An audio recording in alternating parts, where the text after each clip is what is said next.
Hey YouTube, how you doing? Tricks here. Now today I'm going to be ordering my first ever Beaver controller. I'm pretty excited. I know they're a great controller. I know a lot of pros use them and I can't wait to get my hands on one. Unfortunately, I know there's a long wait time, so I might as well order it now. You know what that means for you? You get to sit back and watch me spend a lot of money. Alrighty, let's get into it. Here we are on the Beaver homepage. I'm going to be getting the Xbox controller, so we'll go Series X controller designer. And here you have your two options. You have the Series X Pro Builder or the Performance Builder. Basically, the difference is the Pro Builder has more options of what you can pick from. I'm actually going to go with the Pro Builder. It's a little bit more expensive just because of the extra options you can pick from. But if you want to save a bit of money, go with Performance Builder and you can still get like the smart triggers and everything that the Beaver offers. But I'm going to go ahead and pick the Pro Builder.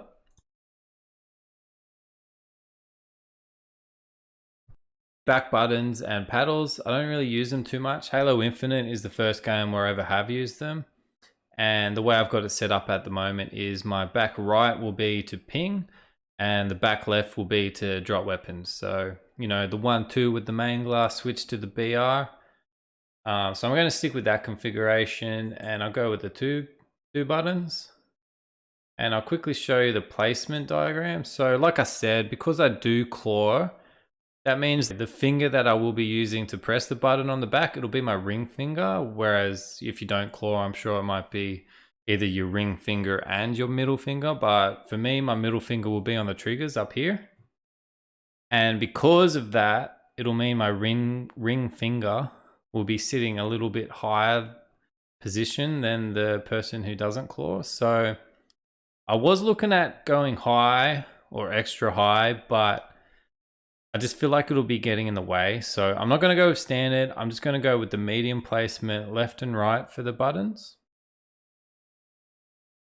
And for the assignment, I'll just do it how I've set up. So I'll quickly do this and then jump into the next part. So I've got medium, D-pad to where I've got it set up on Halo Infinite. Like I said, drop weapon and to ping.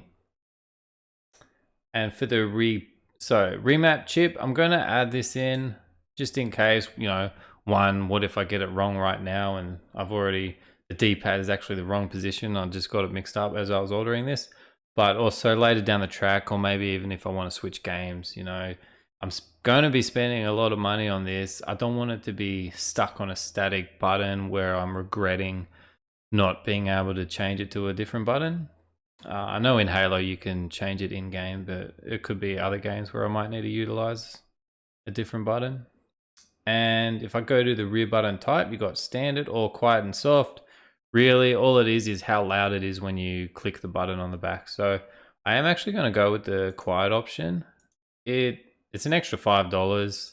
I would like to make this as cheap as possible, but I am going to go for the best performance that I can for what I want. I'm going to go with the quiet buttons. You know, if I'm streaming and everything, I don't want to be able to hear it in the background and everything. Well, I don't want the viewers to be able to hear it or anything. So I'll stick with the soft buttons and we'll move on to the next part. If you're playing a competitive FPS game, you don't want to have the distraction of your controller rumbling and everything. It might mess up your aim. So I'm going to go with disable rumble motors and remove rumble handle motors. Thumbstick tension. This is something unique with Beaver and a few other companies do the same thing. But basically it's the tension of the sticks and how much force is needed to move it. You got your stock, increased, or extreme. I wasn't too sure what to go with. And if you read what it says, the description, so increased is recommended for FPS games. It allows for a higher sensitivity while maintaining accuracy. And if you click on extreme, pretty much the same thing, but it's recommended for use with thumbstick toppers such as Control Freaks. Since the Xbox One came out, I have always used Control Freaks. It's just something I hate the stock standard sticks that comes with these controllers. I'm just going to go with the recommendation here. So because I use control freaks, I'm going to go with the extreme tension for left and right. Some people might prefer maybe extreme with right increased on left, but for me, I like them being the same. I want them to be moving around the same. It just feels more comfortable in my opinion. So I'm going to stick with extreme for both, and I do use control freaks on both, obviously, both the same. Some people might have a higher on the right, lower on the left, or vice versa, but I use Omni sticks if you're interested, Omni control freaks, and I use the same, both left and right. So I'm going to go with extreme for both of those, and we'll move on to the next one. Triggers, and this is the unique thing about Battle Beaver that I'm really looking forward to. I haven't had triggers like this on other controllers that I've used, and obviously you got your stock standard, the racer trigger. So all this is I'll read it out for you. A unique trigger that is hybrid between stock and smart triggers. The trigger will move freely from 0 to 50%. Then click a smart trigger switch to instantly go from 50 to 100%. So basically, instead of the full length of the trigger pull, you only have to move it halfway and it'll register as 100%. I'm going to go with the smart triggers. It's the unique thing about Battle Beaver, and basically what it is like the click of a mouse button on the triggers. And I'm pretty excited to see how that works in game.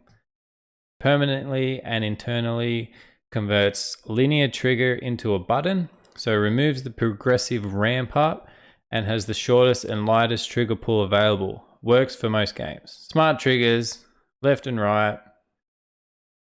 Faceplate. For this, I'll quickly go through it for you. Stock, soft touch, matte, hydro dip, and crystal. And I'll show you these. So remember back in the day, was it the original Xbox? I ended up getting a second one, and we got the limited edition white crystal Xbox and controller. It was pretty cool. I wouldn't mind getting that again, just a bit of it for nostalgia and everything. But for this controller, I'm going to go with performance. I could go with soft touch hydro dip. Some of these do look pretty cool, but for me, I feel like sometimes less is more. So I do really like this. Like the matte gold looks so cool, and even the rose gold looks pretty cool.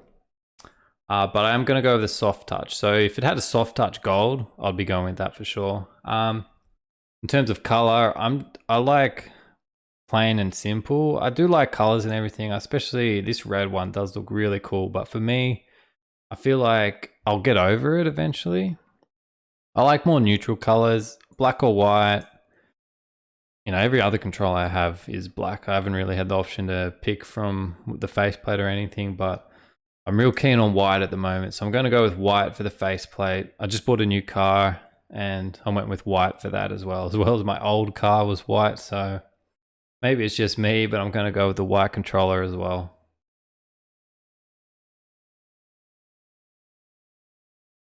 Side caps, so you'll see back here, I'll change it for go to crystal. That does look cool. I'll probably say this every time, but the white crystal looks cool. So the side caps back here. Again, like I said, performance. I'm going to go with soft touch. You can actually choose the option for soft touch textured, and you know, I was tempted to go with this. But the scuff, like I told you about earlier, when I did order that a couple of years ago, I did go with the soft touch textured on that, and I've still got it.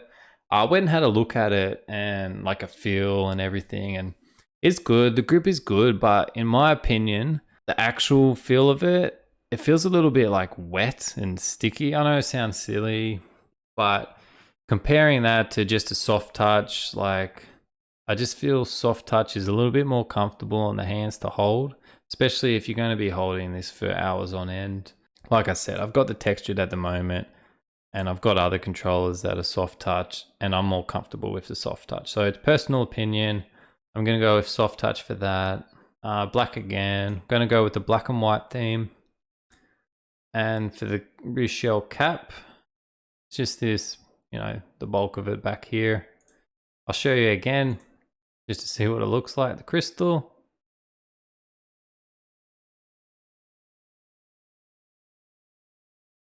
And the soft touch, I'll show a few random ones. I like the red, it looks really cool. But I'm going to stick with the black and white controller. So your A, B, X, Y buttons.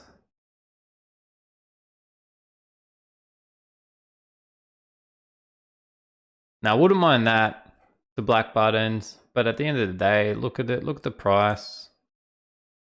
I'm just going to save a bit of money for going with stock standard. You know, I don't really care too much. I don't need the extra black on there for aesthetics or anything. I'm just going to go with the stock for the buttons.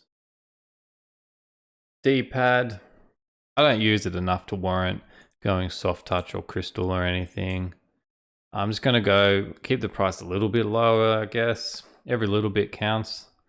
So I'll just go with the stock for the D-pad. You know, that's the point of the back button, so I don't have to use the D-pad mostly, isn't it? Sticks. Now this was the big part that has taken me ages to figure out of what I want to do. I've been looking at it for like 2 weeks now. I've asked a few people of what they think. For starters, I still don't even know what OEM is. I think it's just pretty much stock standard. I don't know. I'll show you the diagram. So here you can see, it shows you, if you look closely, you can tell the height of the sticks as well as the width. I studied this for quite a while. If I didn't use Control Freaks, I would definitely be going with the Pro sticks.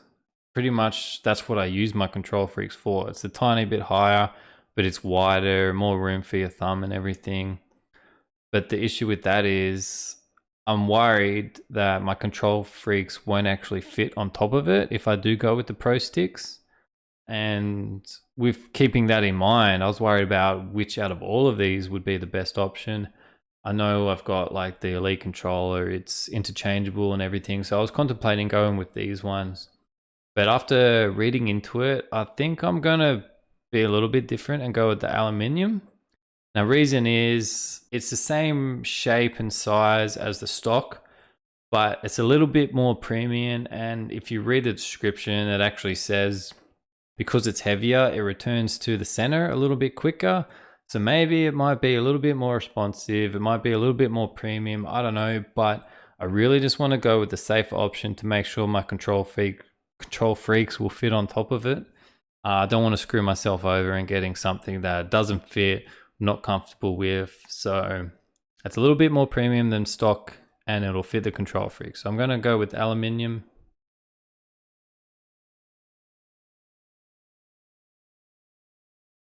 Now, if you have a look at the colors, I really wish there was just a plain black. That would be nice. We're going through the best thing for the theme. Nelly went with the red. I do like it. I worry though the red might scrape off and everything, and over time might look a little bit dodgy. I'm going to stick with the aluminium. It's the closest thing to white or black. You know, obviously it's not close to black, but in terms of theme, I either want to go with white or black. There's no black there. Closest thing to white is the silver aluminium, so I'll go with that for the left and the right.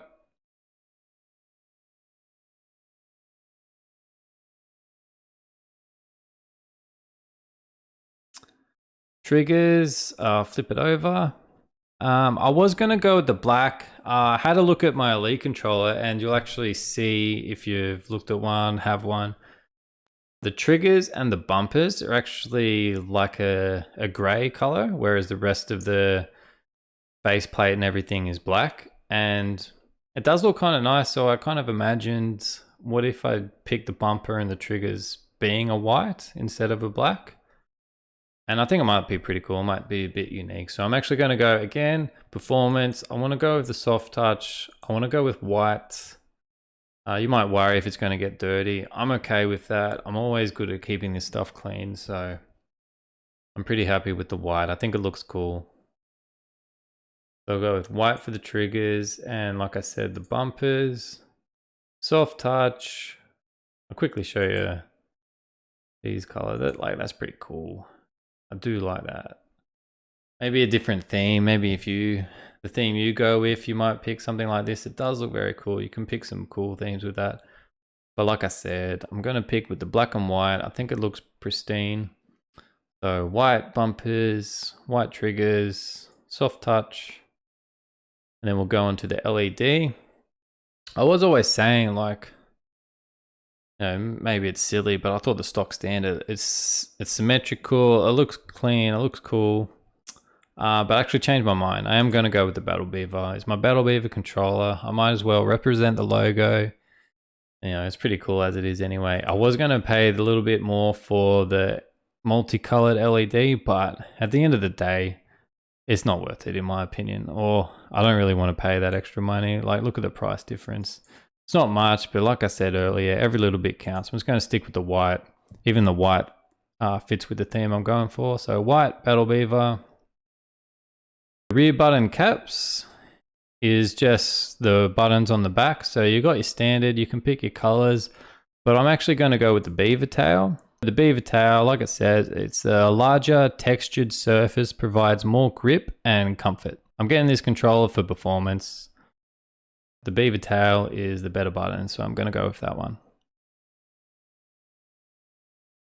Warranty. Normally, I don't pay extra for this kind of stuff, but I've had issues with other controllers in the past, especially Elite controllers. I've had like 2 or 3 of those, and I remember getting one, and within a couple of hours, like, I could tell the A button wasn't working, and then later on down the track, I was getting stick drift, and then randomly one stick wouldn't be moving as well as it should be. Like, randomly it'll not slow turn, but just the input wouldn't register properly. And I don't know, it's just ridiculous. So 30 days, it's not a lot of time. So I'm going to pay that extra money. I don't really want to, but the 120 days, it's better to be safe than sorry. I have heard a couple of things about Battle Beaver with issues. Overall, fingers crossed. Now, at the end of the day, no one really goes out there and says how good the controllers are unless they're doing like a review or something. You only ever hear bad things, right? But fingers crossed I'll have no issues. But just to be safe, I am going to go with the 120-day warranty. So accessories, I'm going to go with the 4-foot premium cable. 10-foot, that's huge. I don't need that. And I actually always like to plug in my controllers, at least when I'm playing competitively. I like to plug it in. If I'm just chilling out, I don't care. But if I'm playing competitively, maybe it doesn't make a difference. Maybe it's just me, but that input from the controller is going to be quicker going through a cable than if it's going through Bluetooth. I recommend always keeping your controller plugged in if you're in like a competitive FPS game. If you're going to go to tournaments or anything like that, they're always plugged in. So I'm going to go with the 4-foot cable. Sticker. I'm going to just go random sticker.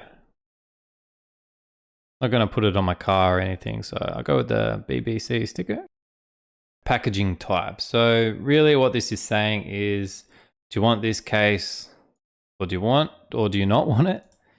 And do you want to put a nameplate on it, as you can see right there.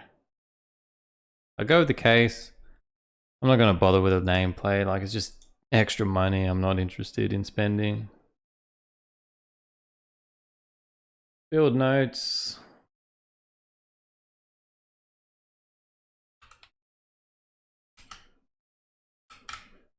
Thank you. I can't think of what else to say. All right. Create my controller. I quickly, if you want to pause it, I'll go through all this. You want to have a look later on. Maybe I'll go back to it for reference. All right, create my controller.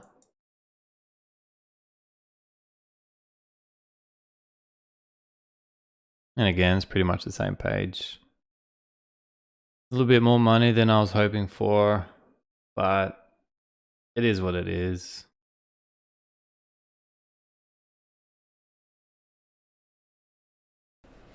So there you go. After clicking checkout on here, I ended up going to the shipping and payment details. Probably not a good idea for me to be putting that on YouTube, so I'll skip that out of the video. Don't forget to like, subscribe. I'll keep you updated on the controller. When it does get here, I'll be doing an unboxing, and Also later down the track, I want to do a review on the controller. I want to compare it to other controllers that I have. So anyone out there who is looking to purchase a new controller, I want to do the best I can to help you make the right decision for you. Until then, later.